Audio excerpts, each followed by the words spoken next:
ராகவ் வந்து சொத்தை எழுதி வச்சிடுறேன்னு சொன்னோடனே வந்து ராகவோட சித்தப்பா வந்து ஒத்துக்கிறாரு கல்யாணத்துக்கு, ஆகாஷ் கல்யாணத்துக்கு. அதே மாதிரி அவங்க சித்தி முதல்ல பிரச்சனை பண்ணுறாங்க. அதுக்கப்புறம் அவங்களும் வந்து நான் உனக்காக ஒத்துக்கிறேன்னு சொல்லிட்டு ஒத்துக்கிறாங்க. ஆனால் அபி வீட்டில் தயங்குறாங்க. இந்த சூழ்நிலை அபி வந்து அவங்க மனசெல்லாம் மாற்றி வந்து வந்து அனுவோட காதலை புரிய வைக்கிறாங்க.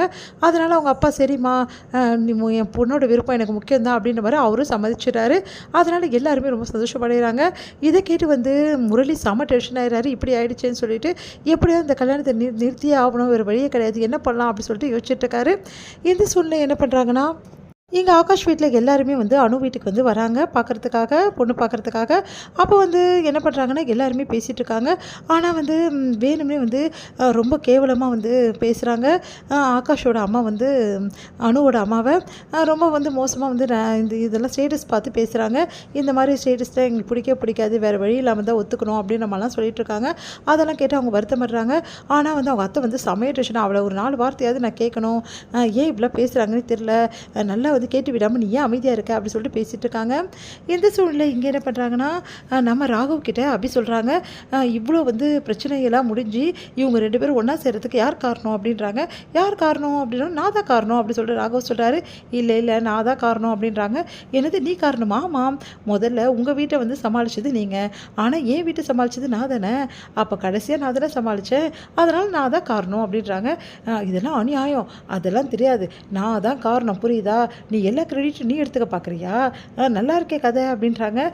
சரி ஓகே, இல்லை நீங்கள் என்ன சொன்னாலும் சரி, நான் தான் காரணம் அப்படின்னு சொல்லிட்டு அப்படி சொல்கிறாங்க. 2 பேரும் நான் தான் காரணம்னு சொல்லிட்டு அப்படியே வந்து நெருங்கி வந்து சொல்ல ஆரம்பிக்கிறாங்க. இதை பாட்டி பார்த்துடுறாங்க. பார்த்துட்டு வந்து உடனே வந்து 2 பேரையும் பார்த்து சந்தோஷப்படுறாங்க. எப்படி வந்து 2 பேரும் க்யூட்டாக வந்து பண்ணுறாங்க எல்லா விஷயத்தையும் அப்படின்னு சொல்லிட்டு பார்த்துட்ருக்காங்க. பார்த்தா வந்து கடைசியில் சரி ரொம்ப ஓவராக பண்ண வேணாம், நம்ம 2 பேரும் காரணம் ஓகேவா, நம்ம தான் காரணம் ஓகேவா அப்படின்னோடனே நான்ற வார்த்தையோடு நம்மன்ற வார்த்தை ரொம்ப நல்லா இருக்குல்ல, ஆமாம் அது எப்போவுமே நல்லா தான் இருக்கும் அப்படின்னு சொல்லிட்டு அபி வந்து சொல்கிறாங்க. சரி ஓகே, இதுக்கப்புறம் நம்ம 2 பேரும் சண்டை போட்டுக்கூடாது, நம்ம 2 பேர் தான் இந்த கல்யாணம் நடக்க காரணம், அதனால் நம்ம 2 பேரும் ஏன் சண்டை போட்டுக்கணும், நம்ம ஃப்ரெண்ட்ஸாக எல்லாமே அப்படின்னோடனே ஆமாம் ஃப்ரெண்ட்ஸ் எல்லாம் ஓகே கையை கொடுக்கலாம் அப்படின்னு சொல்லிட்டு 2 பேரும் கையை கொடுத்துக்கிறாங்க. சரி இன்னிலேருந்து நம்ம 2 பேரும் ஃப்ரெண்ட்ஸ் ஓகேவா, சண்டை போடக்கூடாது, 2 பேரும் ஒருத்தர் குறை சொல்லக்கூடாது, ஓகே டன் அப்படி சொல்லிட்டு 2 பேரும் சொல்லிக்கிறாங்க. எவ்வளோ சந்தோஷமாக இருக்குல்ல இப்படிலாம் இருக்கும்போது அப்படின்னு சொல்லிட்டு ராகவ் வந்து சொல்கிறாரு. ஆமாம் உண்மையிலே சந்தோஷமாக இருக்குது, 2 பேர் பேசிகிட்டு இருக்கா. அப்போ பாட்டி இவங்க 2 பேரும் பார்த்துட்டு இவங்க 2 பேரும் உண்மையிலே வந்து நல்ல விஷயம் பண்ணியிருக்காங்க, அதனால் இந்த 2 பிள்ளைங்களும் நல்லா இருக்கணும், அதே மாதிரி இவங்க ஜோடி பொறுத்து சூப்பராக இருக்குது, இவங்க 2 பேரும் வாழ்க்கையில் ஒன்றா சேர்ந்தால் ரொம்ப நல்லாயிருக்கும், ஆனால் சேருவாங்களாம் தெரியலையே அப்படின்னு சொல்லிட்டு யோசிச்சுட்ருக்காங்க. அடுத்து வந்து இங்கே சோகமாக இருக்காங்க அவியோட வீட்டில். அஞ்சலியும் பாட்டியும் வந்து அவங்கக்கிட்ட சொல்கிறாங்க, நீங்கள் கவலையே படாதீங்க, உங்கள் பொண்ணை கொடுக்குற இடத்துல இந்த மாதிரி இருக்கே அப்படின்னு சொல்லிட்டு.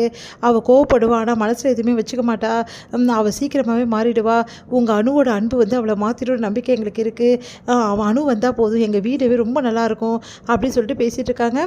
இதெல்லாம் கேட்கும்போது ரொம்ப சந்தோஷமாக இருக்குங்க. உண்மையிலே நீங்கள் அணு வந்து இந்தளவு புரிஞ்சு வச்சுருக்கீங்க, எங்களுக்கு இது போதும் அப்படின்னு சொல்லிட்டு அணுவோட அம்மா சொல்கிறாங்க. சித்தி பேசுறதுக்கு நான் சாரி கேட்டுக்கிறேன் அப்படின்னு சொல்லிட்டு நம்ம அஞ்சலி சொல்கிறாங்க. பரவாயில்ல இருக்கட்டும் அப்படின்னு சொல்லிட்டு அவங்க அத்தை வந்து சரி விடுங்க அவங்க பேசுங்க, நீங்கள் என்ன பண்ணுவீங்க, இந்த தடவை அன்பாக இருக்கீங்களா அது போதும் அப்படின்னு சொல்லிட்டு சொல்லிடுறாங்க. இது முடியுது.